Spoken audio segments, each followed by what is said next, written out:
starting now, that's right. We're here with the Game Day Huddle. I am in the building, Toy Expert Steve. Warehouse Boys Dave is here. Listen, the Godfather's here, guys. You can hear him. You just can't see him. I am here. He's the voice. He's the voice from above. He's only here momentarily. We're camera down. Is also, and we're camera down, but that's weekly occurrence, man. But we want to welcome in Jason from the Sports Card Machine. Jason is with us. He is hanging out with us. Jason, welcome in, buddy, to the Game Day Huddle. How are you? I'm great, Steve. Thank you. Yeah, look at this guy. We've been waiting to get him on. Appreciate it. Yeah. So where's home, Jason? Oshkosh, Wisconsin. Oshkosh. What? Yeah. Oshkosh Magash? Yeah, exactly. Is that what it's called? He can get you some kid-sized coveralls. That's it. Yeah. It's like one My of those, mother-in-law used to work there. Is that really out of that town? You didn't know that? No. Yeah, That's a real thing. Yeah, That's that is a real thing. That's a real thing. Absolutely. Oshkosh. Interesting. Yeah, I Hey, learned something, I've learned right? something Yeah. today. Very cool. We're educating people. Yeah, we Oh are. my gosh, that's great. Yeah, so Jason joined us. Jason was in town this weekend. We had the Front Row Card Show Friday and Saturday. A little unique to have a Thanksgiving Black Friday show, Friday and Saturday. We had that this weekend. We held a trade night, which was amazing.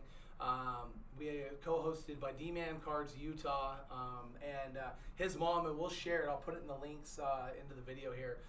His mom did a video, 30-minute video on actually the whole thing that happened, all the way from first day in the hospital to recovery, all the way through up to the trade night. She posted it on YouTube yesterday.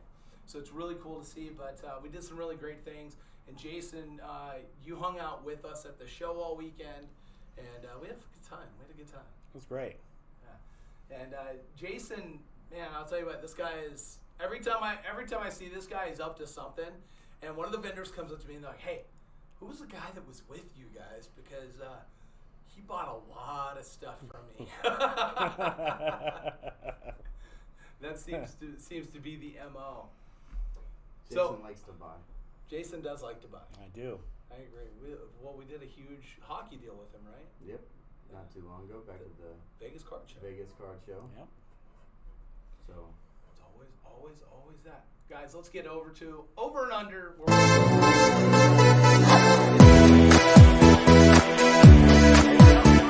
Guys, I didn't know where to start. The day yesterday was just chaos. It was craziness everywhere. I know that, I was in the studio and on stream, and I heard Dave out in the other room. Hey, we're going nuts. Cussing one moment, clapping and applauding the next. It was great. Getting slapped on the shoulder, being told good job, and then the next minute, oh man, not good job. It was up and downs for sure. But I think the biggest takeaway I had yesterday, and I'll start with that, was this.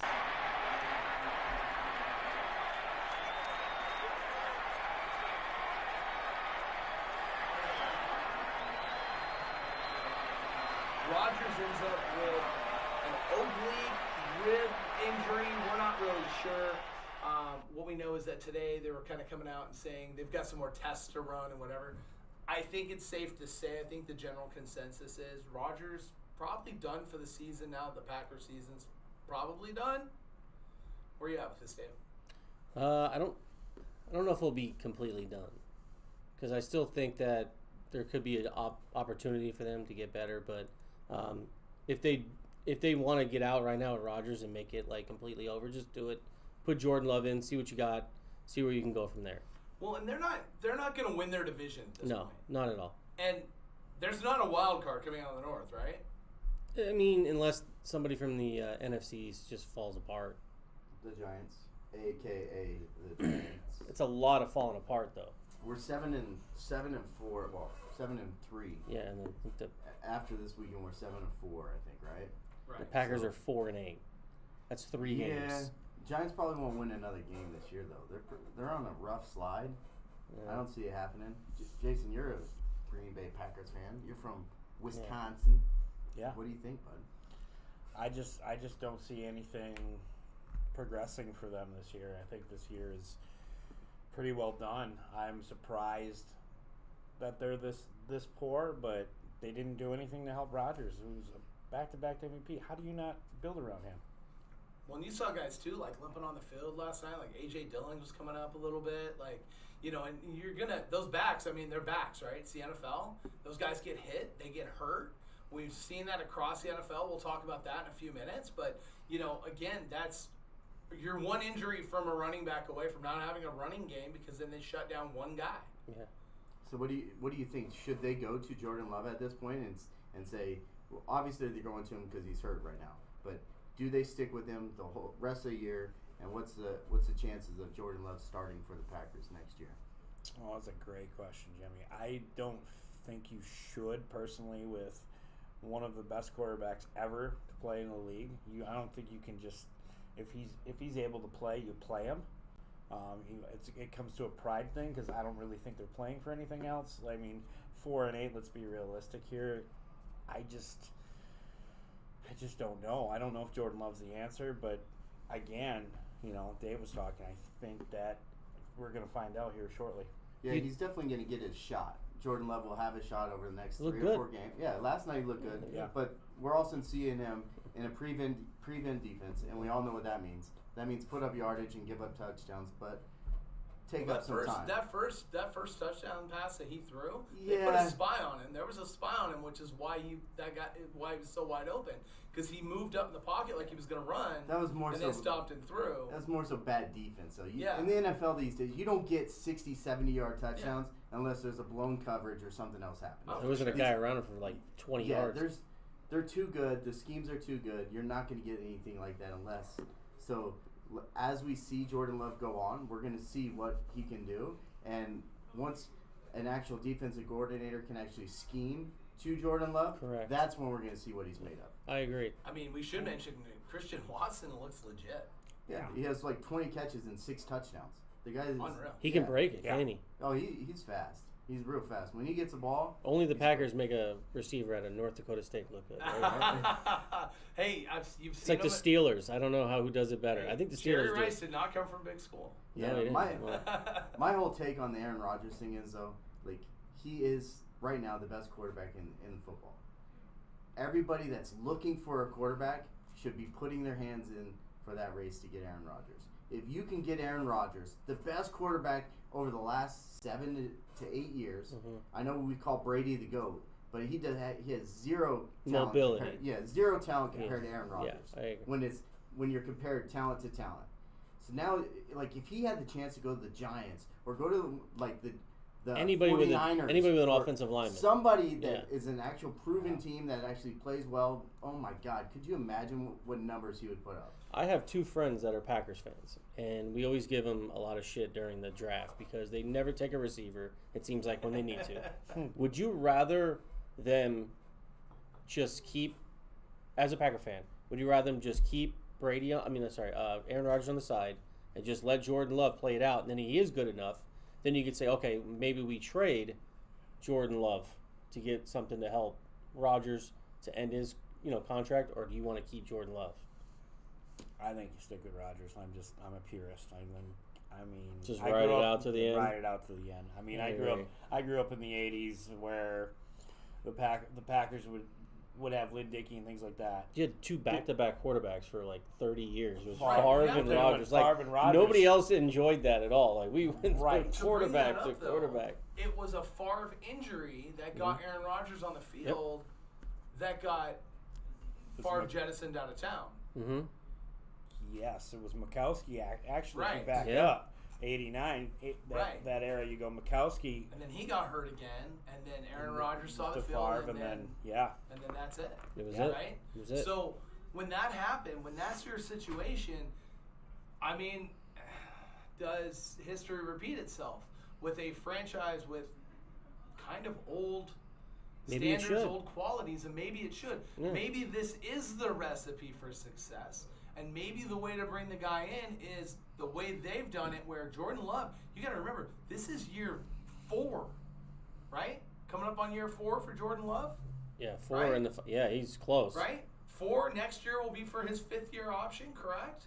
They have to. He was taken in the first round, right? Yeah. Yeah, they moved up to get him, so they have to pick up his 5th-year option. So they can pick up his 5th-year option. So they got to make a determination on him. My take is, I think it's chaos, though, right? Aaron Rodgers injury is just not going to subside. They're probably not going to see him on the field. This is just my take.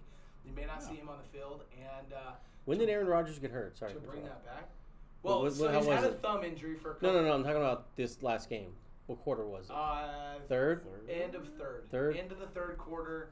And actually, Yeah, it's he about threw middle for. of third. So Rodgers he threw kept- for 140 yards. Yeah. Jordan Love threw for 113. Yeah. He And was he 6 kept for 9. I playing. mean, yeah, he did. kept playing. Yeah. But as we I did showed see him, those injuries, like he was injured. Well, Jimmy brought it up, so I wanted to take it. Now Jimmy says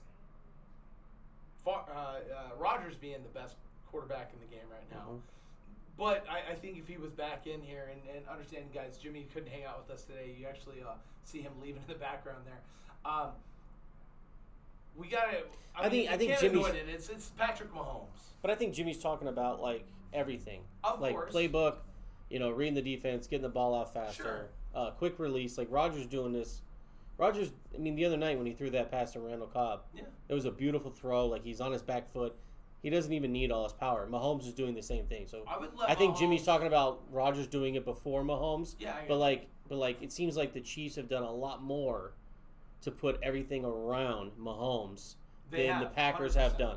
See, the Packers drafted a lot of defensive guys like Jair and a couple other guys, but it seems like they just can't. And then they do find a receiver, and then they don't sign him.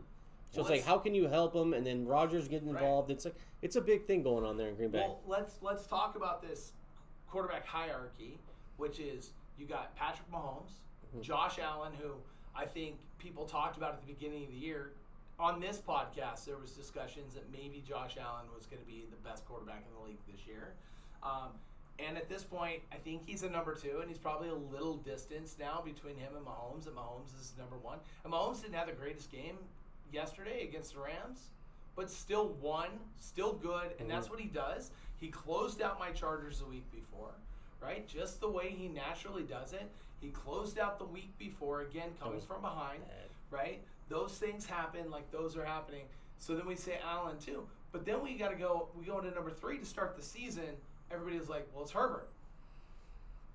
And then the first 6 games of the season went, and everybody's like, yeah, it's Herbert. Now, let's get into week 5 and on, right? Week 5 and on. Joe Burrow. Is Burrow number 3 now? I mean, he's putting up massive yards, overcoming interceptions. So who do you think's number 1? I opinion. think at this point it's Mahomes, and I think there's a little gap. No, I mean that's fine. And So you I think Mahomes Allen is number 2, 2 Allen, right? Allen's Now, made a lot of mistakes.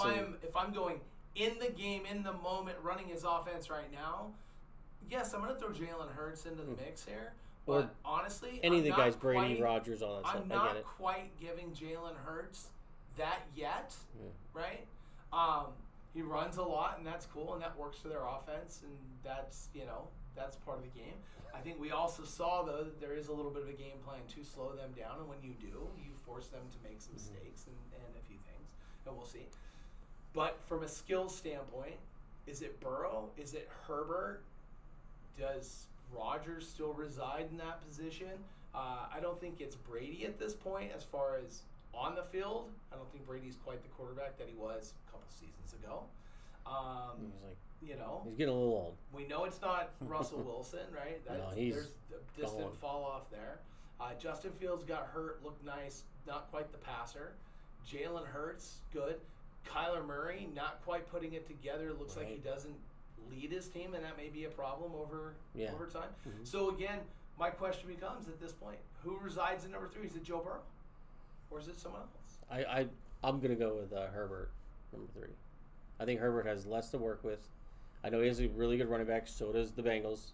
I know Mixon's been hurt. But if you look at everything, I would personally put Herbert ahead of him because of just how you can just tell. Like, he just has a better arm. He makes those amazing throws a lot. And he knows definitely how to read a defense and get the ball out quick.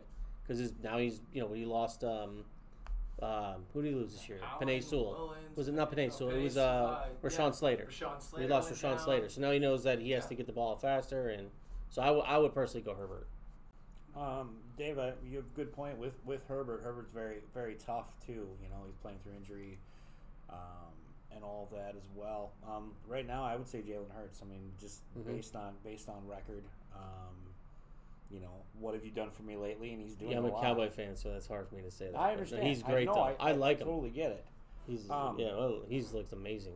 And then after that, I would go Burrow then Herbert based on Burrow getting in that Super Bowl, almost taking one home. Yeah, he did, didn't he? Yeah. That'd have been great. Well, and I asked the question, so this is the way I play it, right? If I take and I put Jalen Hurts on the Chargers, does he win more or the same amount of games as Herbie? I think there's a chance, so I think it's close. His mobility could help that. Yes. Right? Yeah. Okay, same thing. Jalen Hurts to the Bengals. Mobility again. Okay, so we both agree that the team Him and Josh Allen probably are the same reside quarterback. around where they're at based on that type. Okay, Mhm. now go Burrow to the Eagles, and I'd argue that team might actually be better. Well, And they're if 9 I and put what are they? Herbert 9 there- and 1. What Eagles Right, are what? they've 9 only and got 1. one loss. They got one loss. Right. Yeah, it was to the. But I'm talking Commanders. about just as a team. Or if I put Herbert on that team, That's is the that question. team better?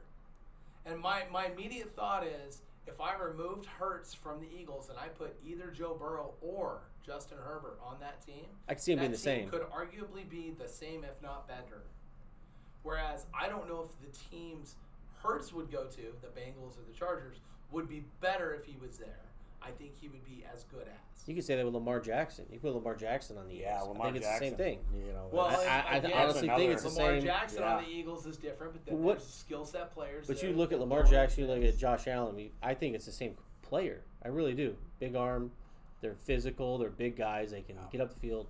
So you look at like Justin Fields, all these quarterbacks. Like we're witnessing a lot of athletic quarterbacks. Absolutely, Yeah, and you're yeah. seeing it in college It's a great football time. too. You're seeing it in Absolutely. college Oh, football that's as well. jeez. I can't Right? wait. And there's some kids coming that are gonna really, really excite and change. It's gonna be the game. fun.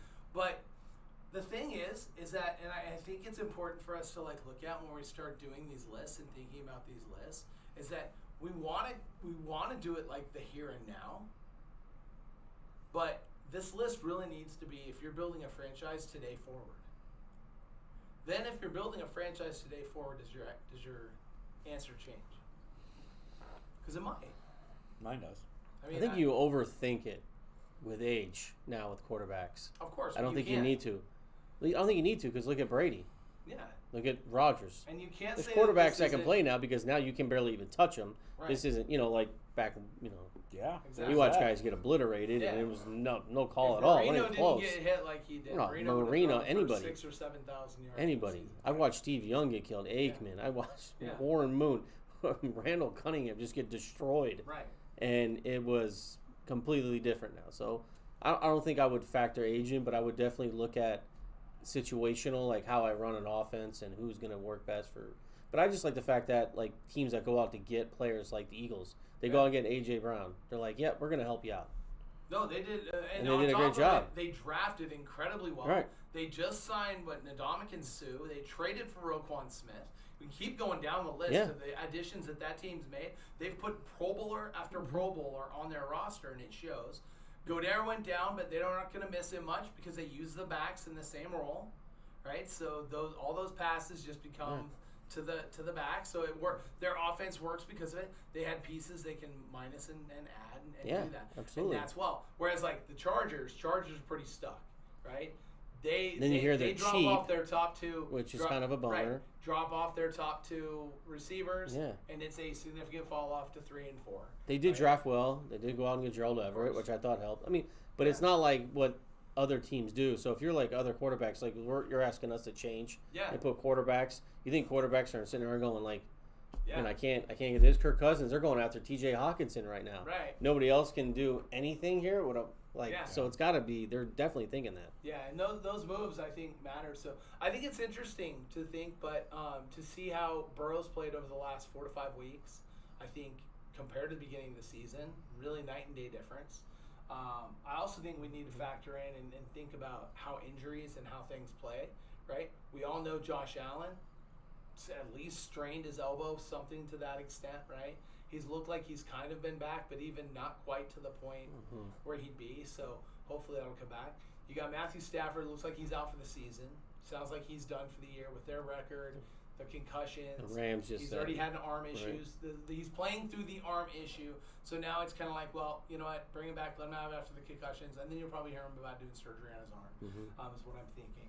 So you start looking at these things. You start looking at this, and you just the changing of times change, right? Things change. Absolutely. That changing of the tide is here. You've had some really good quarterback classes. Not necessarily this last year. Pickett, I think it's still out on him, and we'll find out what they play tonight, right? Some more tonight. Yeah. We'll find out a little bit more tonight, and then good, primetime game for him to showcase himself a little bit. But I just think it's an interesting conversation. I was gonna save it for after all of our over under for the week, but when Jimmy brought it up, I'm like, we should. Jay's not here anyways to do the whole thing, so let's just. I know. Well, I do want to overreact a little bit here, and I'm going to start with this. So we're going to go to Seattle, and I want you guys to see this. This was the very first play by the Raiders of the game, and this is what happened.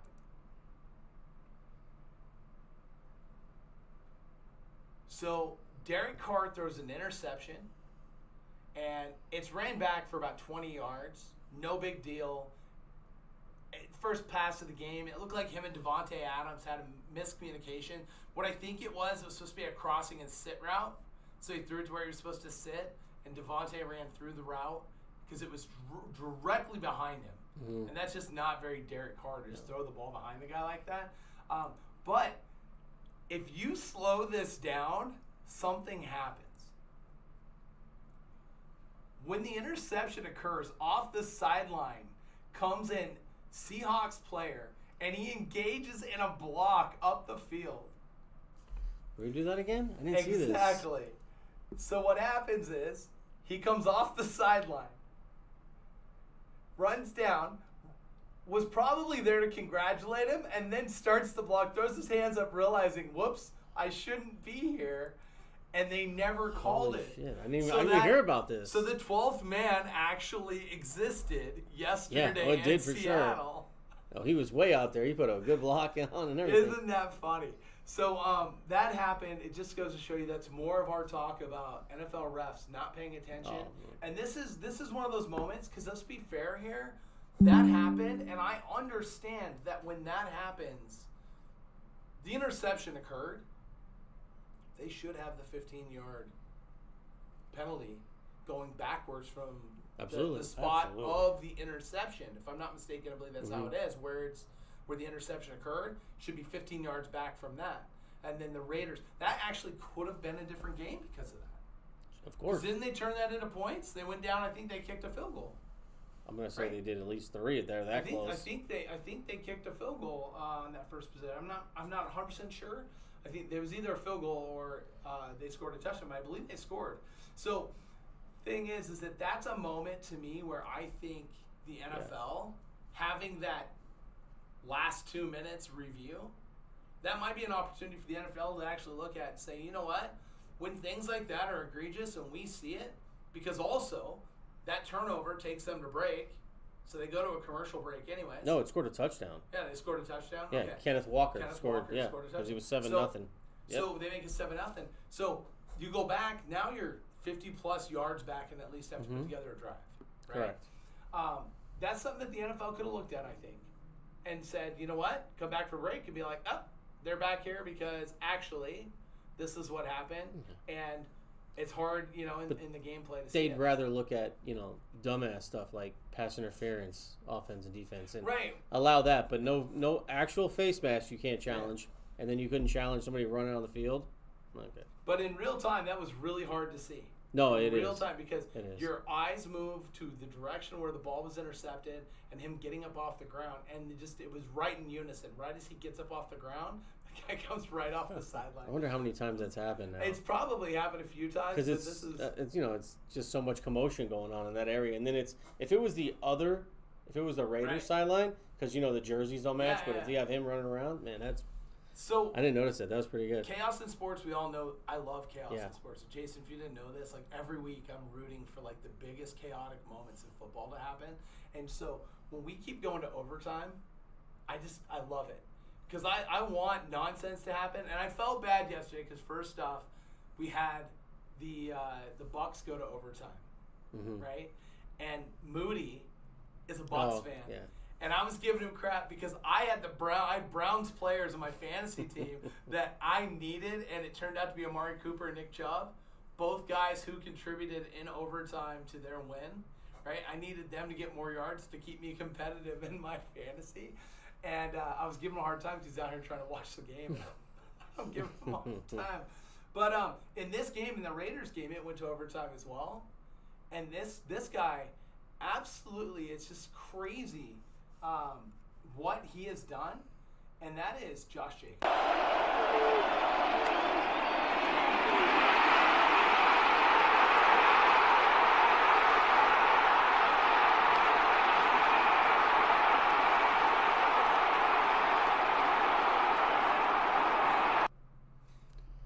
Was that 1st and 10 to start that play? That was. Yeah, so why did they over pursue on 1st and 10 on a run? Like they committed so much to I don't know. That's weird. I honestly don't know that answer. Because I watched it live and I was like, oh, he broke one eye, But then I'm like, if it's 1st and 10, why are they all in the box committed that much? There's no deep safety. There's nothing. They just said. They stacked the box thinking the Raiders were going to run it. They did. The Raiders had a good blocking scheme and ran it right at the gut. That's not good. Jacobs went for over 300 yards yesterday. Total? Again, in that we not sure if we want you. We're not going to give you your contract extension. Doing the opposite of what you've been talking about for a while of don't give, Jay and yourself have both been in here saying don't give contract extensions to the running back. Did the Raiders get this one wrong? Well, I never wanted to say never give a running back a contract extension. It's just after watching what Zeke did, and then things started to change. But you offer him a certain amount, what you think is fair, but we don't know what Josh Jacobs wanted. Maybe it was or wasn't, or so we just gotta see how he's gonna play out. It's kind of like Aaron Judge, right? This is exactly like Aaron Judge. That's how it turned out. The guy's playing unbelievable this year. Yeah. He's unreal. Well, they go on the first, they draft Zamir White, right? Hardly has seen the field. Barely playing. Barely seen the field at all, right? They moved off of Kenyon Drake. They sent Kenyon Drake. They released him, right? And he's doing this now. So what are your thoughts on this? The Raiders, do they need to fight to try to keep Jacobs? Is it still let him jettison out of town and rebuild off of, the draft and what they have going on? What are you thinking? Well, Steve, I just think with that performance, they want to give him the ball. They want him to be a focal point. I think that's sending the message that we want you. I think you fight for him. You keep him. If he's gonna show you that, I mean, why get rid of him? Well, the question becomes then: are you keeping the quarterback too? Are you moving the quarterback? What is the situation? Obviously, the year hasn't been what the Raiders thought that it would be. The Derek Carr discussions have been there. There's been a lot of quarterback movement in the NFL. A lot of things happening. Guys getting injured. You got Deshaun Watson coming back this week. Right? Mm-hmm. So he'll be back against, unfortunately for them, the Texans. I'm telling you, we talk about this all the time, that the NFL scripts things incredibly. Sure. And sometimes they do. And even if you think we had the whole Dak was hurt and we had Cooper Rush going out and winning games and playing well and people talking about maybe Cooper Rush should stay, you get all this, what have you done for me lately? And it happened again yesterday. Mike White starts, right? Going into the week, there was when we came on the podcast last week, Robert Saleh had just not given a vote of confidence to Zach Wilson. Then Zach Wilson that night the team was told that he was not going to be starting that week. And then they waited a couple days, and then the starter was not Joe Flacco, but in fact Mike White, and that Joe Flacco would remain the backup. For a team that is in the playoff hunt, this team is still in the playoff hunt. Every team in the AFC East is in the playoff hunt. They're all, just like the NFC East, they're all in the wild card hunt. All of them, right? So, people were kind of like, is it the right move? Is it not the right move? The guy throws, 3 TDs and 200-plus yards? Mm-hmm. Like almost 300 yards or 300-plus. I don't even remember what it was. I just know that he went off. A lot. Threw 3 TDs, which is 3 more than I think Zach Wilson's thrown the entire time he's been back. That might be true. It's not good. I'm going to check that. He might have 1. He threw for 315. 315 and 3 TDs, right? Yep. Sack once. And no interceptions. Yep, 78% completion percentage, 149 QBR. Yeah. And how does that help the Jets? Well, How? Does it? Yeah, I don't know. I mean, Does it really? well, see, Mike White comes out, and when he played last year, he played well. Yeah. And then it was kind of like always journeyman. No, is he? No, he knows the offense. He knows how to run the team, and he's got a bunch of young guys that respect what he's going to do. I actually thought that this move, and I don't know if it was Robert Saleh or if it was upstairs, but whoever pulled the trigger on saying, we know Flacco played well at the beginning of the season, but we're going to make it Mike White's job. Maybe it is. I'll tell you this. He's getting another start. Yeah. He probably deserves at least 2. So what would you say was a plus from yesterday that the Jets did? Well, the plus that the Jets did is that the Jets keep themselves in the playoff hunt, because at this point they have to. I understand. Because they're out of the draft pick hunt. Future-wise. Let's say future-wise for, the whole team. How it's going to run. I don't know. I saw Matthew Leinart get drafted high, Get it? right? Mm-hmm. And not play well. Correct. And not stay around long. Mm-hmm. I hate to say it. Sometimes they do. And you know what? Jay Up brought it up last week. There was a moment where he was talking about the comparisons that were out there. Mm-hmm. And to this point in his career, Jamarcus Russell. Russell is the comparison for Zach Wilson in And his the career. biggest knock on Zach Wilson was he never took the easy throw. Even when he was at BYU. He never took the easy throw. He either looked to throw deep or he took off running because he's so athletic. So now you're seeing that in the NFL carryover. You're seeing, White comes out and he just runs the offense. Yeah. Mike White, he's like, I'm going to run the offense. This is what you want me to do. Like you brought up Cooper Rush. This is what they want me to do, right? They want me to do a rollout. They want to do a bootleg. They want to just dump it off. Yeah. Make the throw. That's what I'm going to do. Maybe Zach Wilson, either one or two things are going to come out of this. Either this is a bad thing that the Jets did because now they're just putting more pressure on Zach Wilson. Are they even still committed to him? And what are they going to get out of Zach Wilson now? Because they just lost all this trade value. Because now they're like, well, he's not that good. You just had Mike White. Yeah. Now, or does it say to Zach Wilson, hey, this is how you need to run an offense? If I'm the Jets, I don't know if I'm worried about that, though. And the reason Why not? The reason I say that is because I ended up with a bunch of draft picks because of moves that we made anyways. So we were able to make some additional draft moves this last year that normally, under normal circumstances, you wouldn't be able to do. But you're going to win with, you think you're confident in Mike White to win the Super Bowl? I don't know. Confident? I need to see a few more weeks. I can't be confident. No, you can't be anything. I'm not confident right now because I need to see a few more weeks. But now the locker room's split.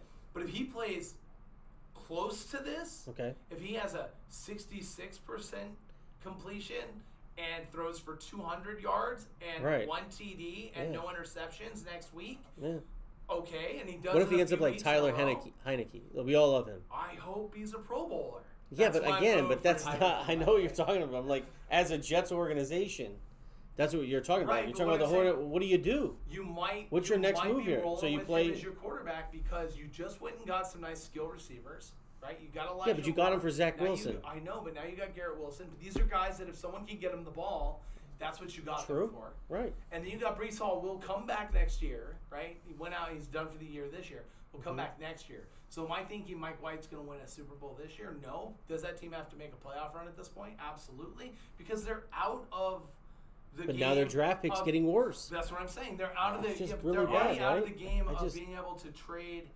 They're already out of the game of being able to be high. I just don't know what they benefited yesterday by doing that. I just don't get it. I honestly don't. Maybe I'm not in the locker room. I'm not in the front office. I don't know what they're talking about. I'm just sitting here watching a game going, okay, so you won a game with a quarterback that I could ask 100 people, 99 are probably going to say he's not going to win a Super Bowl. Right. If they don't have confidence in a Super Bowl. But then you invested in Zach. Then, like, what do you do? Right. Like, how does this benefit your team? I mean, it's definitely a tough situation. And like I said, I mentioned the Leinart situation because that's a really good example of this exact thing, which is there was a team that had to move off of, the Cardinals had to move off a liner with a good. We got to remember that team had a good defense. That Cardinals team was a good defensive. Is it Rosen team. or Liner? And You're talking about Rosen? So the Dolphins or Liner? Liner when okay, I remember when they that. moved off of Liner. Yeah. Right. That was a big deal. Liner was the number 1, number 2 overall pick or something like that. He was drafted high. He was the Rosen move was he came into a situation where he still was behind somebody. Pardon me. That convention this weekend got the best of me. I can only imagine walking around. Oh man. Not good for a podcast. Sorry. Yeah, it is. So we'll see. But talking to that quarterback class and getting into that class of quarterback. Lawrence takes the snap, fires to the end zone. It is caught. Touchdown, Jacksonville. Along the far sideline, Marvin Jones makes the grab. And with 12 seconds left to play, Jacksonville the left. Lawrence takes the snap, throws to Jones in the end zone, complete for the 2-point conversion. And with 14 seconds remaining, Jacksonville has taken a 28-27. I think what people were waiting for with Trevor Lawrence was pretty simple. They were waiting for him to have the moment that he showed you that he himself could go out there and win you the game. Mm-hmm. And on top of it, I love the fact that the coaching staff is like, look, we're kind of in a mid here, right? Like, we might be able to win our division. We might not. We're not doing too well this year, but, run off a few wins, we might be able to. We've got a young core of guys. Let's see what we can do. And they go for 2. And they win the game. Yep. What do you think of Trevor's performance yesterday? That was great. I mean, a lot of people think pretty highly of him. He's a winner. He's a proven winner. He didn't lose. It was like his last high school game all the way to college, and was a national championship winner. A lot of people think pretty highly that he could probably get into that top 5 discussion like we were talking about before. Yeah. I think that was his moment yesterday. You could tell how excited he was too when he threw that touchdown pass, and you knew it was going to go to review and stuff, and he was just so fired up. He didn't even care if they were going to overturn it. He just knew he made a great throw. The receiver, he trusted his receiver. He made a great catch, and you see how excited he got. And that's when you like that moment where you can be like, the leader's born. Yeah. Right? Like, the guy is here, he's arrived. And that could be, and if you go back to Peyton Manning's second year, there was a couple of games that moment existed, and when you saw it, the fieriness, kind of changed from the year prior, and here it is now. It took a little longer into this season, and again, I'm not gonna. It's hard to say that anybody's gonna be Peyton Manning, but if someone had the skill set to do it, this is probably the guy. Didn't it feel like the older version of how they treat quarterbacks? Yeah. Remember, you drafted him, we threw you out there, you suffered for a year. Yep. We're gonna get calluses on you. We're gonna build you up. Everything's terrible. Like they did with Peyton Manning. They did it with Troy Aikman. They did it with so many guys. Yeah. Then all of a sudden, you know what? Your second year, hey, now you're gonna grow up, and we'll see how you do it. And then something clicked. So maybe we'll see Trevor Lawrence become a lot better now. Yeah. Than what we think he should be. I think it would be amazing to see him run off some really competitive games the rest of the season. Maybe sneak in the playoffs, or at least get close to sniffing it. And maybe not quite getting there might be the play. That might, get enough fire to...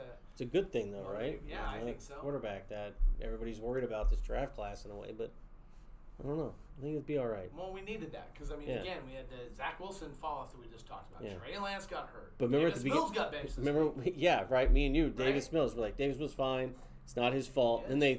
Then they take him out, and you watch, and you're like, ugh, this is just as bad. It's great that they did that because that's the move where when we just talked about different. What did the team do? Yeah. This is good because now they're going to go, okay, Davis Mills has kept us competitive, so we need to fix other parts of the team. 30-something to nothing or whatever. I don't know what the hell it was. It could have been that the guys got together and said, Mills isn't getting us wins. And the coaching staff might have said, okay. Here you go. Here you go. Now there's no one else. There's plan B. Exactly. He's taking the blame for 8 weeks here. Like, right? Yeah. He's taking the blame for 9 weeks with you guys. Now it's your turn to take the blame. Right. Maybe it is. Yeah. Maybe it is. Pierce couldn't run the ball for Jack. It was No, just and bad. it's a bad offensive line, and Yeah. you know, obviously they've got some guys that missing, hurt, you know, the Mechie thing, all that stuff, right? Yeah. But we'll see. But that wasn't our only 2-point game winner yesterday. On right to left, Herbert takes the snap, play fake, boot to the right, Herbert being chased, throws right, caught by Eckler, he hits the pylon, touchdown. He hit the pylon as he was getting tackled by Isaiah Simmons with 12 seconds left. It is a touchdown because the ball hit the pylon in possession of Eckler, and now an extra point away from tying the game. Well, there it is right there. Waiting, takes the shotgun snap, back to throw, fires to the right, caught by Everett for 2 points in the end zone. The Chargers take the lead 25-24. They did add a little time on the clock prior to that snap, so 15 seconds left and 1 timeout remaining for the Cardinals, who need a miracle. Oh, my goodness. See, when you get rid of the ball quickly on that slant and right to the guy's body, it doesn't get intercepted like it did in the Super Bowl for Russell Wilson. The exact same play. The exact same play. You literally line them up, put them together, guys, went in the exact same spot. I'm just knocking him a little bit. I had to take at least one cheap shot on the Broncos. Well, his was on a 2-point conversion, not on second down in the Super Bowl or something. I can't wreck them all the time.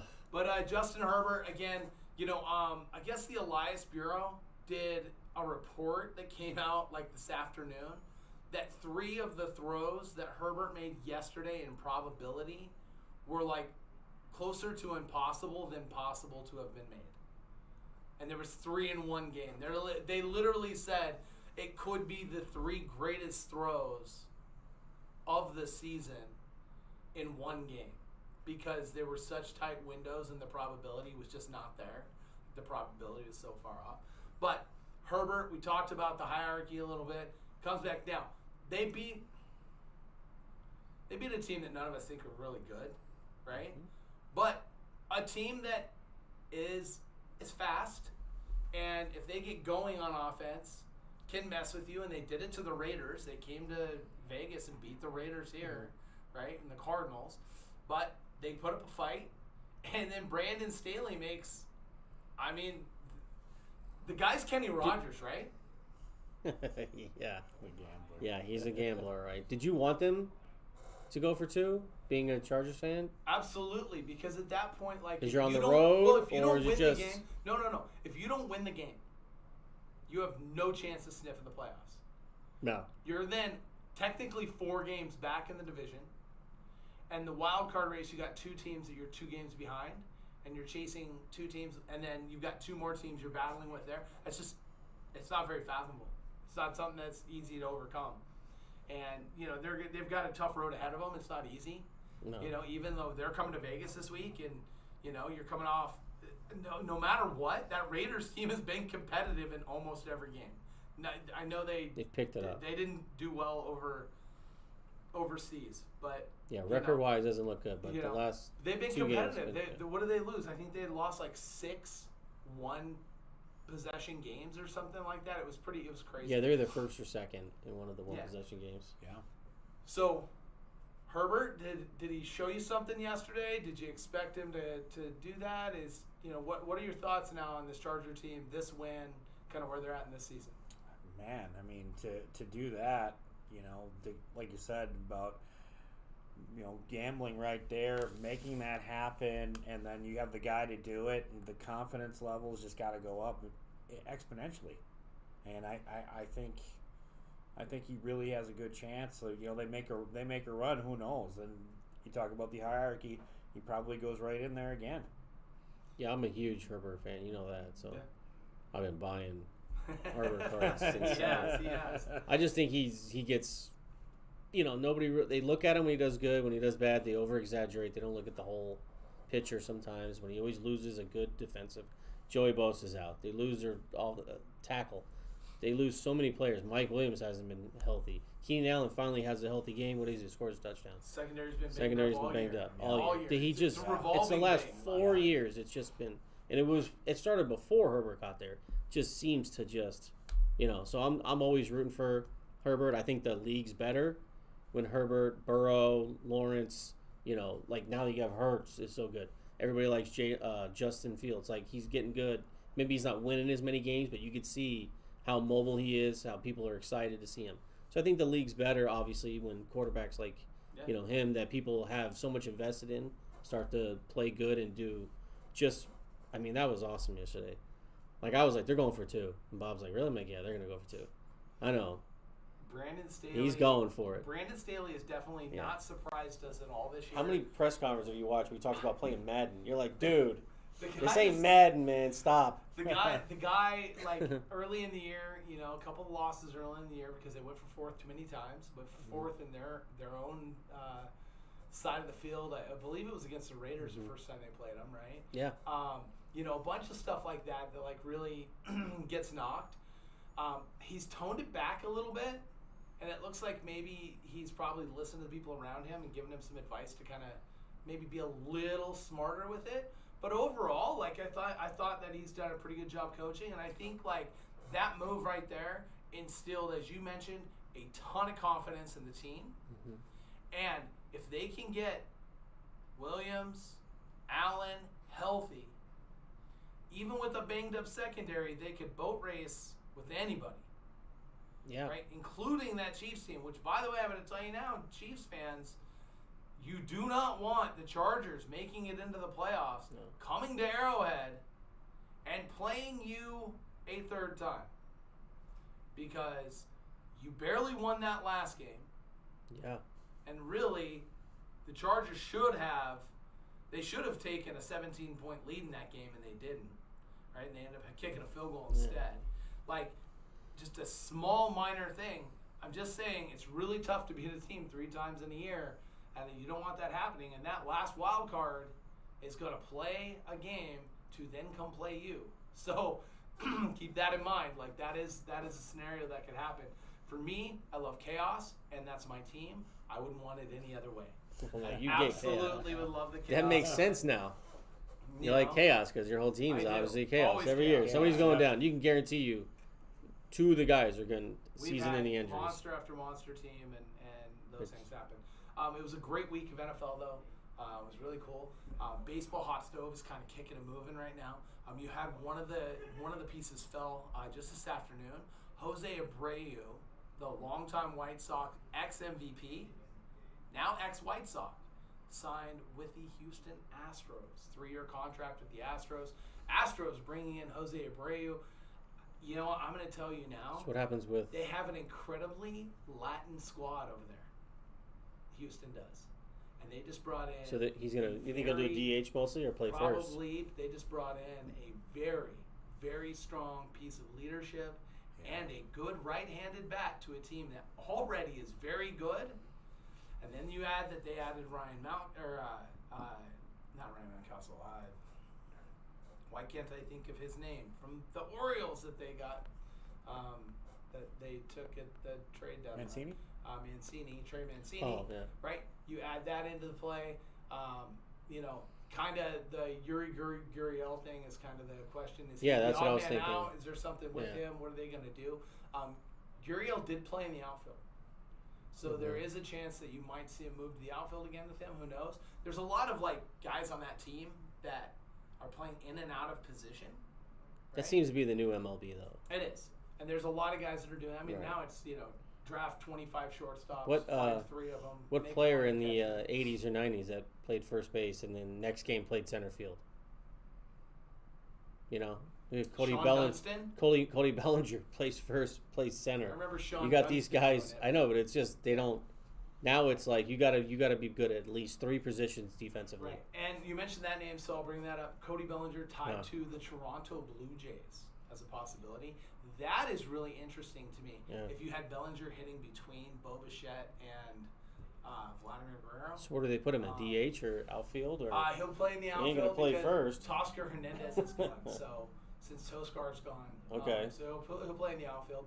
And there's an argument that, and the NL is going to be really hard because there's really, really good Gold Gloves in the outfield in the National League. The American League, Cody Bellinger could give a run for a Gold Glove in the outfield. He's a really good defensive center. No, he is.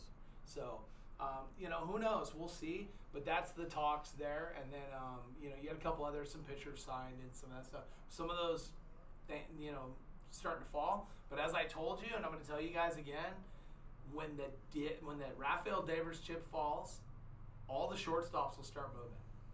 None of them are going to fall until Devers gets signed. Because of what, the money or the years? Because Devers is going to be the best bang for your buck in the market, so everybody's moving for him. Because offensively, he equals a couple of the guys that are in the marketplace, right?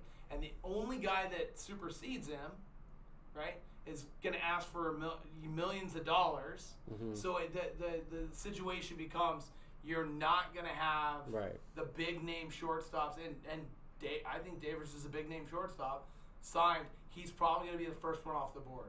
Once he comes off the board, then you'll have all those other guys. Because they're trying to control the money is what they're trying to do. The one that's interesting to me is what are the Twins going to do? Are the Twins going to promote Austin Martin, or are they going to go out and try to sign another?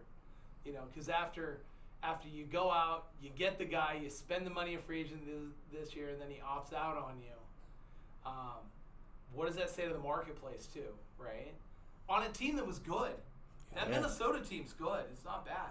You being close to there, that Minnesota team puts up some numbers, some noise. Yeah, they were talking about actually having hope of still signing Carlos Correa. See, I don't know if Correa What he signed for? How many years? It was 3 years with a player option after every single year, if I'm not mistaken. So he didn't. But he opted out. Yeah, he opted out, but he was making like fourth or fifth money. It wasn't like he wasn't making money. It wasn't like they didn't pay him. They paid him. Maybe he really cares more about winning.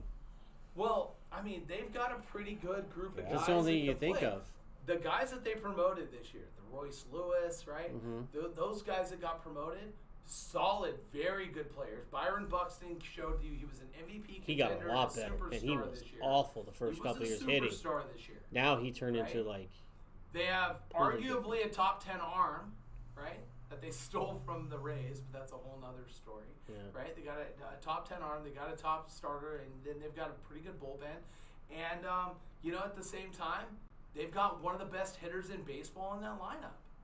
You're like, wait, Araz, no one talks about him. He's one of the best hitters in baseball, and arguably the guy closest to Tony Gwynn that we've seen since Tony Gwynn. The guy doesn't strike out. He puts the ball in play. He's an incredibly smart hitter. He hits with guys in position, and he never, ever is satisfied. Apparently his work ethic is through the roof. All the guy does is hit and watch tape. So that stuff is there. Is it structure? Is it too much? Is it something? Maybe it's didn't like Minnesota. Who knows? But what does that say? So if you're Devers and you just saw Correa leave there, unless the money is like really crazy good, you're probably not going there. And then you start looking around Major League Baseball and you see all these young shortstops coming up everywhere and all this stuff. Where are these guys going to land and who's going to pony up the money for them? And even a team like the Phillies who, are connected to, why can't I think of his name from the Dodgers? Trey Turner. The Phillies are connected to Trey Turner as to be the front runner for Trey Turner now, right? Really? If that's the case, you have Bryson Stott. Yeah, what do you converted Alec Boehm over to third from shortstop so you can promote your guys, bring your guys up. You started with another shortstop at the beginning of the year. Now what do you do with a guy like Stott? They have to get rid of Segura. You've got Segura. Then what do you do with Segura? So now you start put looking him at second. You put Stott where? Right. Where does Stott go? Stott go to the outfield? If Stott goes to the outfield, where's that at? And then at this point, if you're Trey Turner and you're looking at it, now you're signing with Bryce Harper for probably the first 3.5 months of the season. Yeah. Right. So you start looking at it. I wouldn't take on any baseball player unless they're guaranteed 2-3 years. It's gonna be interesting. Trey Turner's gonna get a lot of money. He's gonna get a lot of years. You don't think the Dodgers re-sign him?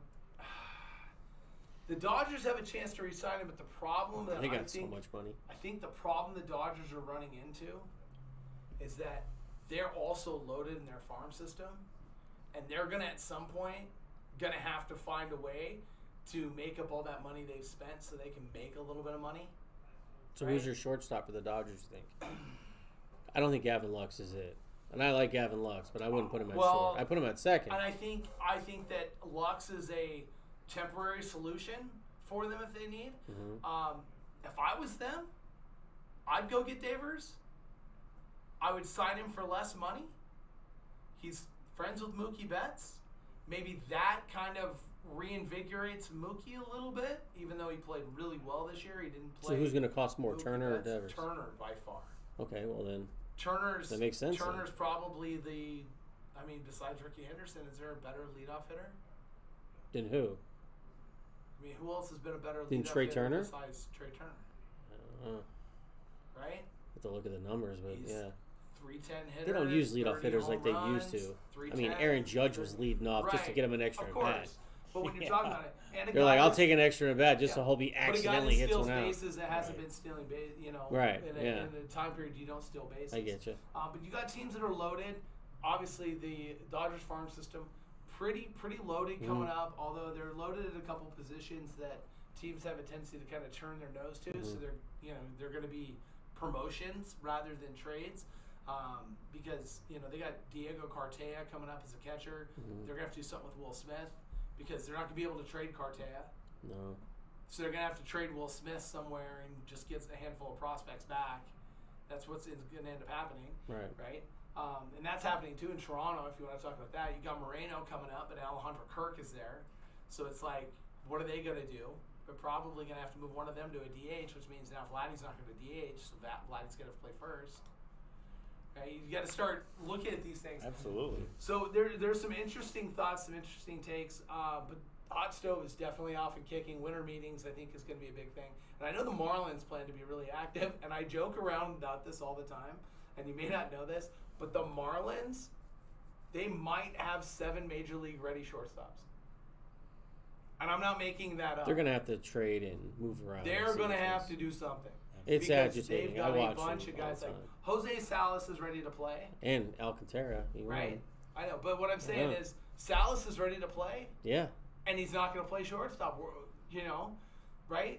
Now you've You don't know what's got going to all happen these with Khalil guys. Watson and these guys, though. Yeah, so. Chisholm's a stud. Khalil Watson's Yeah, probably a Chisholm. guy that'll end up getting Chisholm moved. can play. A lot of these guys can play Right. second too. It's Of course just they like can. who, like you're saying, like who are you going to run with?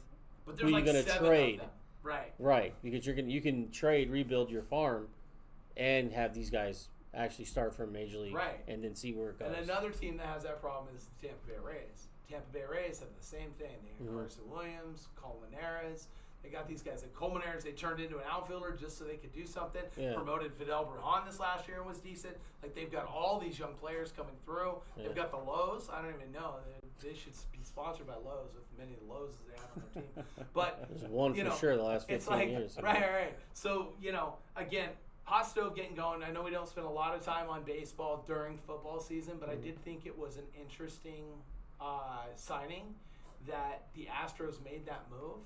And I thought, for that team, if you were trying to build a team to return, and especially if you thought you weren't going to re-sign Verlander, because I don't think they will, I think that was a really, really sharp move by them to help their core with another savvy veteran that really can get the job done. And for Jose Abreu's career, and you know what, let's do it really quick. Let's get into plus or minus, which is when we talk about your collection and things that, moves you might be able to make money in the hobby or, keep yourself from losing it. Jose Abreu is an absolute buy right now. You should go out and move on Jose Abreu because a lot of people will see it and be like, well, he's older. Abreu could go and win another MVP with the Astros.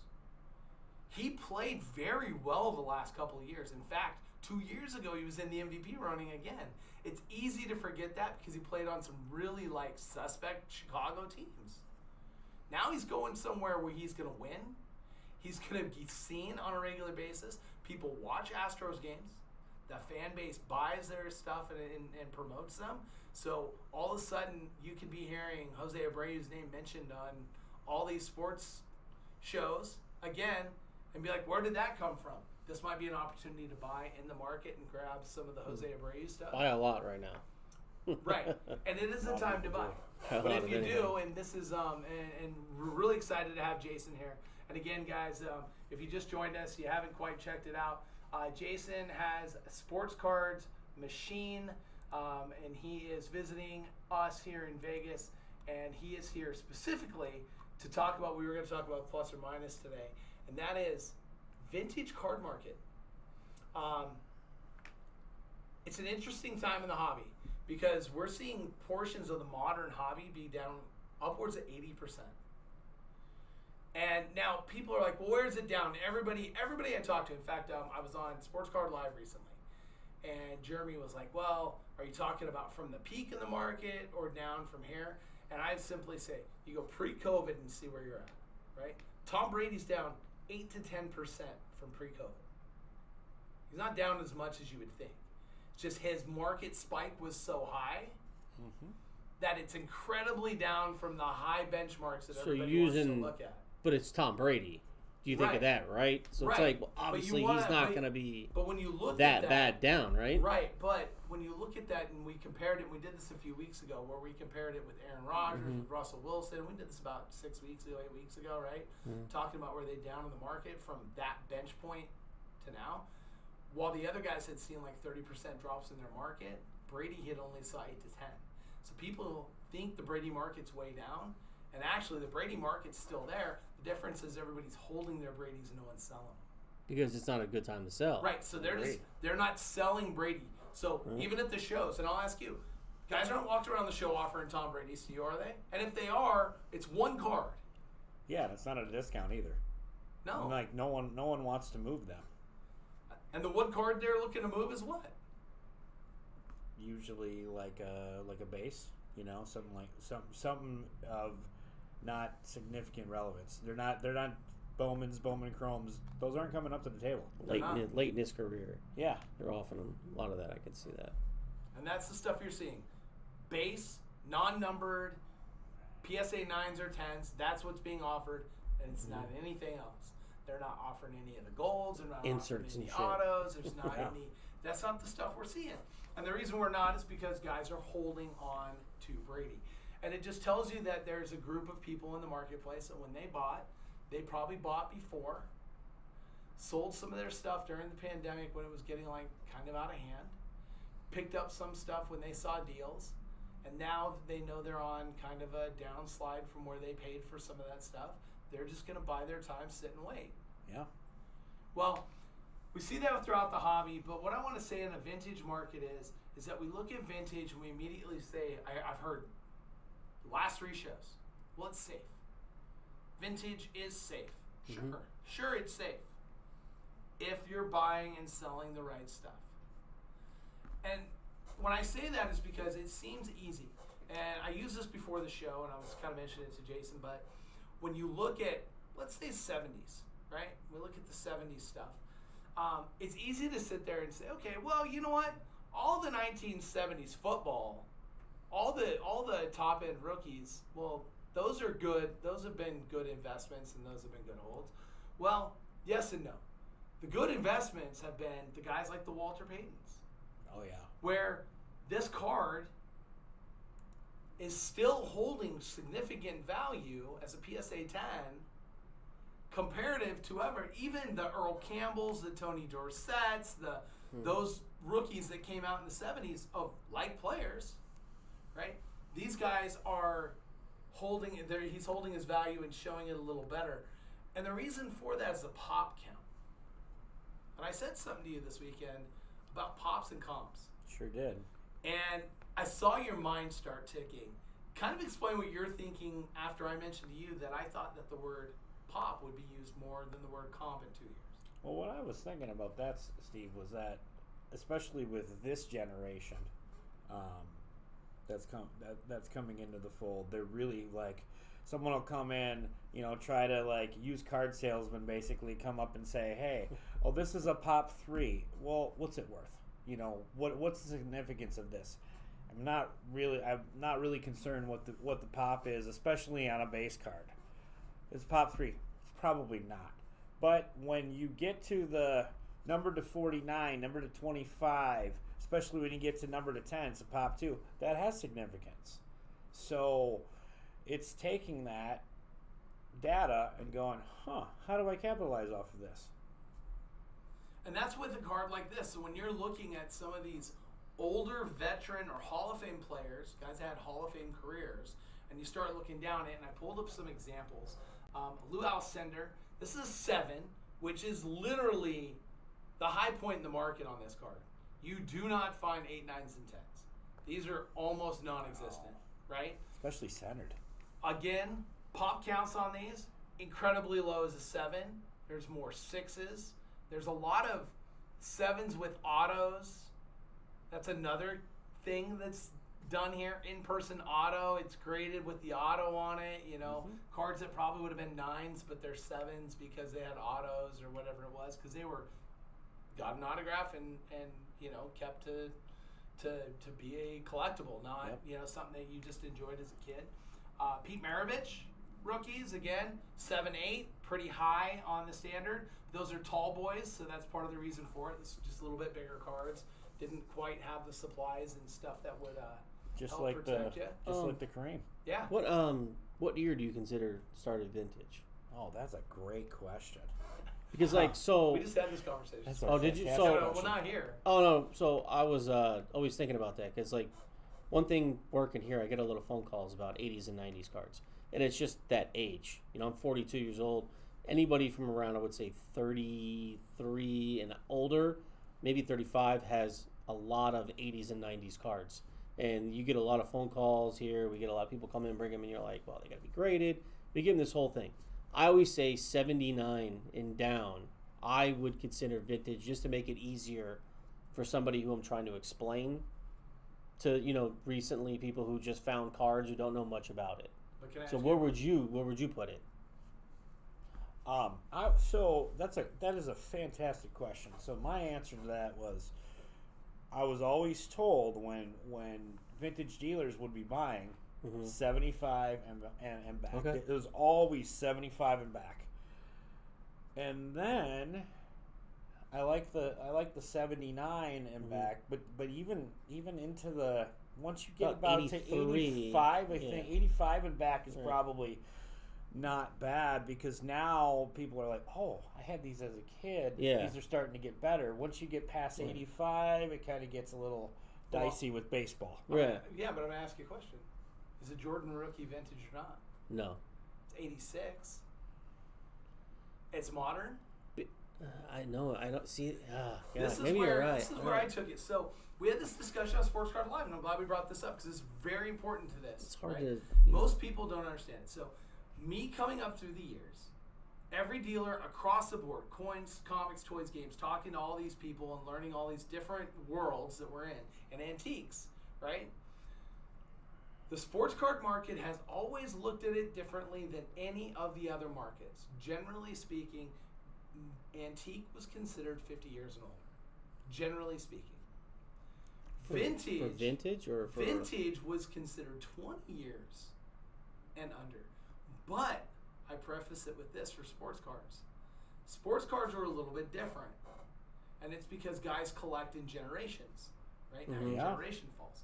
So my thought on this, and I think we actually need to come up with a guide on this and actually put it out there as like the actual baseline. I think that there should be an antique, a vintage modern, and a modern category. I think that we actually need to fit a vintage modern into there, and I think it's when the cardstock changed. I think when cardstock changed to the upper deck product, glossy fronts, glossy backs, holograms, that type of concept, once that happened, getting into, so you're talking 89, right? 89, 90, you could then start to make the play that starts to become the era of vintage modern. Yeah. That then would give you a good baseline. It's just bad, like, value in cards. Right, like, but there's let's so go many 88. bad cards. Right, but we got to call it vintage modern. Because, like, you still got the Griffey like, rookies. what in 90s is so great? This one. Football, baseball, basketball, that are so great. Yeah, besides, Jeter's obvious. But it doesn't. Jeter, Jordan are obvious. Okay, so you got Jordan would fall into what I would consider the vintage category, and the vintage modern category would be your Jeters, would be your Tom Brady's, would be right, Mm-hmm. would get to there, and then here we are in 22 going into 23. So you're talking about 2002, 2003. Then you click into your modern. So that's where modern would kick in. So you'd have a vintage modern category in between vintage and modern. How can I say we can do this? Because PSA, the company that we all trust the most, right? The company that we give the most value to, will give you an 8.5 instead of an 8 or a 9. We're willing to mid in our grades. We might as well mid in our years for our team, for our understanding of where we're at in the marketplace to be able to do it. So that's my thought is that I think it should be that simple. 50 and over, antique. Get to the 88 and back would be considered vintage.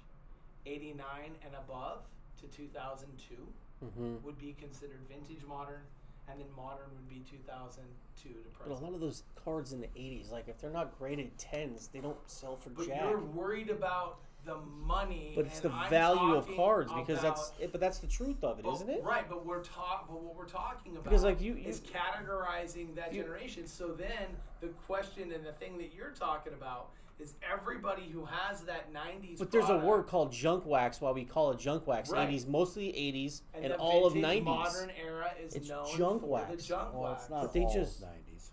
Most of 90s is junk. You Nah, can buy all 90s these not- sets for friggin' $30, $40. You want to buy some 93 finest basketball? Yeah, but it's different. You're talking about NBA, or you're talking about football, or you're talking about basketball. Like, I mean, or But we baseball. but we're talking But it's a about different era for generalization. different Right, sports. so generalization of Because, like I said, era. the majority of people that come in here, Right. 80s and 90s baseball. Yes. They're trying to give Of me course. McGuire's and Canseco's. And I'm like, this Right. is trash. But then- Sorry, it's like $6, $8. but- If they're 10s, they go for like $50, $60. Yeah. But like, if have to make it PSA on is that not time going, period, though. but PSA is not. I don't think they're gonna start changing the way they put 8.5, 9.5 on a late They're 80s, not, early but 90s card. We've accepted that grade. Right. Because if the hobby didn't accept it, they would have sent them back to PSA and said, this needs to be either an 8 or a 9. There is no 0.5. It's just Right? And not accepted it. Or cracked it and resubmitted all those 0.5. Well, it's a good. Because the So- older we get, this is where we're running into. Right, exactly. Because to me, this Ripken rookie, this is vintage. This is 83, 82? See, 83 I don't mind. 83, I said 83. Right. But If I had to pick a 83 and back, I think of Jordan, I think that is vintage. I do. like You a have different word for like what can we 80s. find, like a mid. Well, and the Vintage mid is or- going to be the vintage modern, Vintage modern. which yeah. is Okay, going I can to be see the like hybrid 84 of to it. like 90 something. I don't know. It's just because there's so much freaking baseball out there in the 80s There and 90s. is, but if we go that through the is 80s so baseball, miserable. if I start talking about players in the 80s baseball, Yeah. and I say to you, okay, so in 87, is Maddox and Bonds vintage Okay. or not? I get 3 a week, Is 4 it a week. vintage People or bring me not, those cards, Is the question. and It's not, they're either like is it vintage if they or don't not? grade a 10, I don't know. How are we it gonna is. use it for? What Do do you you see think what it I'm is? saying? I get it. There's a line for I don't it. think it's vintage. This is it. I can't say it. You know why I can't. say it's vintage? Because Barry Bonds can't get voted into the Hall of Fame unless the Veterans Committee puts him in now. He's outside of his window to be able to actually get in. Well, that's his fault. But what I'm saying is he's had a career and enough time for that to happen, and we're having the discussion on whether his rookie card is or is not like vintage. And to me, it feels vintage. Him, Maddox, that's vintage. Mm-hmm. Right? Even 88. We'll talk about 88 for a minute. There's not really, but guys like Mark Grace and those guys that were the Maybe because I grew up watching right? it, doesn't. I don't want to feel that old when I call 84, it vintage. right? Neither do I. But It's the only thing I think of. I'm like being selfish 84, here. You had Strawberry Like and shit, I'm Mattingly. 42. Right? Damn, I grew up watching vintage Right. players. Yeah, I'm That's 85, not good. So I get it. 85 Yeah. was McGuire and Roger Clemens. Pocket. Puckett. Pocket, yeah. It's Right? great. Oh, there's great players. Don't get me wrong. 86 It's was the most. It's the most Canseco. craziest thing ever. You look Right. at the 80s and 90s, the players. Yeah. You can rattle all these players, and it's like, you get these cards brought into the shop, and I'm just like, I can't. And and they're not worth Unless it. it's a guaranteed 10, this thing's worth nothing. Well, and the thing Because is, they is made that so when, much when of you're them. They referencing made the so junk many. wax portion of it, there's definitely a junk wax portion of it, and there's sides of the market that do and don't have that. Yeah. There's product. There's 87 Tops baseball that's junk wax, and 87 Tops football that's not. Absolutely. Right? Of course. Like, of course. and it's all about the player pool, and that they printed way more baseball than they did Right. football because baseball was so the again hugest thing to ever. really take a look at it. I think that if we did it, this is just my opinion. If we really did it, and there would have to be a bunch of us to like continue to push the narrative of it and say, Yeah, you'd well, have to start a movement. Vintage is 88 below. When the card stock changed in 89, 89 became vintage modern to 2002 because that's 10 years. Or 20 years, 20 right? years. 20 years, and then you get 20 years of modern. 22 to 2002 to 2022. 2022. I wouldn't mind that. And I It'd be think easy that to if we explain did it to that, people. then it would be so much easier to explain to people, and it'd be a way to put it. And in the vintage world, the whole point of this conversation, and where I was getting, and then I want to get your opinion, Jason, on it, is just purely this.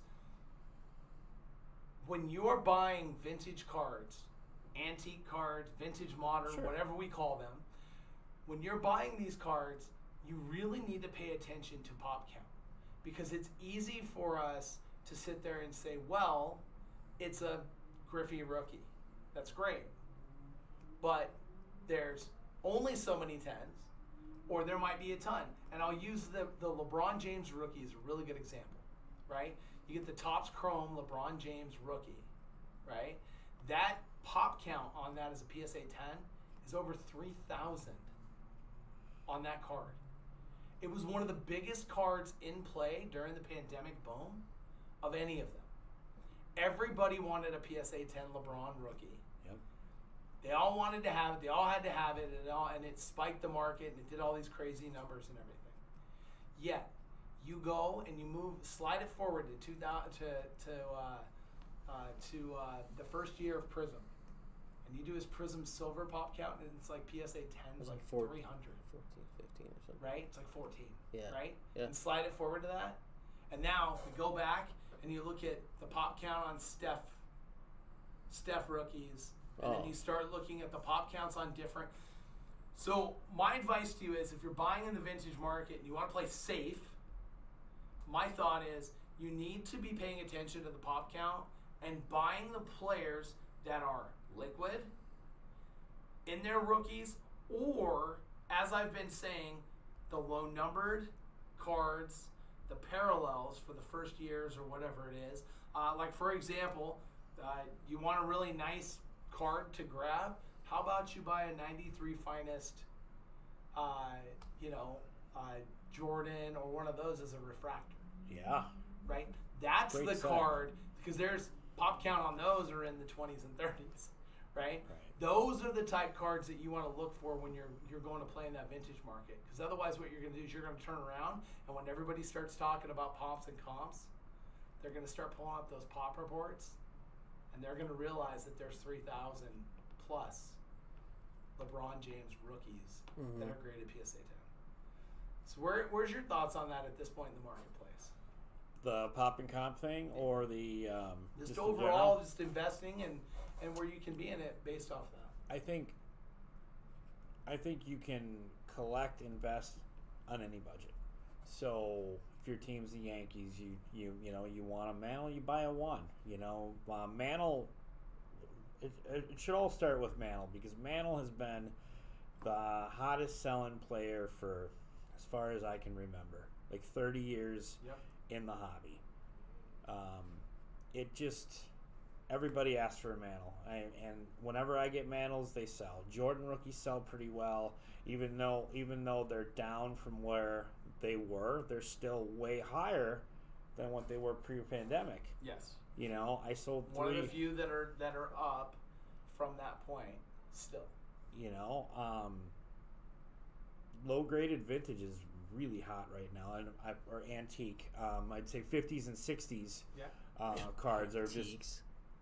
That's a funny word to use. It's a funny word to use. I get it. 50s and 60s of stars. Just can't get enough. People want the Clementis and the Jackie Robinsons and the Hank Aaron, Al Kaline, Ernie Banks. People can't get enough of those mid-grade, low-grade. They're flying on all platforms, and it goes to that in all sports. I think vintage is a good play, especially that 50s to 70s of stars. You know, and I'm looking right now just to see, because I just wanted to see on the Jordan rookie. I want to look up the pop count, because I think that's an interesting thought. There are 319 PSA 10s. What year is this? 86. 86. So you can tell. So like, if you were to look at 319 PSA 10s. So, I always wanted to see like, let's just go to PSA. So let's just say you want to pick any card. So you say the Jordan, 86 Jordan, right? Let's say you can go back and see each year that how many cards were submitted of Jordan that actually came out PSA 10s, right? Yeah. Because you know it's not going to be a lot. Like you said, it's 300 something total. 319. So like maybe a couple the past 10 years, maybe they've added another, let's say 30 or whatever, 30, 40. That's where I think you need to look at more like, okay, the pop's low, but when could it rise to be more? Or maybe it's just, a vintage card or an antique, whatever you want to call it now. I always like to look at the pop on how many people are submitting cards and seeing how many are trying to get it up and how much it is actually moving. Because like you look at like certain places, like that you can go on and see like, the pop and how many have been submitted. And, you look on PSA sometimes, you look at a 5 card. Well, there's only 5 of them that can be pulled. Right. Why are 9 been graded? Because they're trying to regrade them to get a higher grade. Right. So that's where you start to look at. You have to really look behind the pop. I think the pop is very important. Well, and my argument is let's say the pop report, for example, when you're worried about guys cracking and resubbing, I say, well, if the pop report still remains low and that's happening, that should give you an indication that's probably a pretty good / safe card to get into. So here's the Steph Curry, because I wanted to look that one up, right? So you've got 367 PSA 10s on his Topps rookie. You have 1 black PSA 10. You have 20 golds, and there are none, because they got the cyan 101 and the magenta 101 on here. But the golds have 20. The black only has 1 PSA 10, 1 9, and no 8s, right? But looking at the gold, there's 20 graded 10s, there's 69 9s and 105 8s. And then of his base, there's 367 just on the base.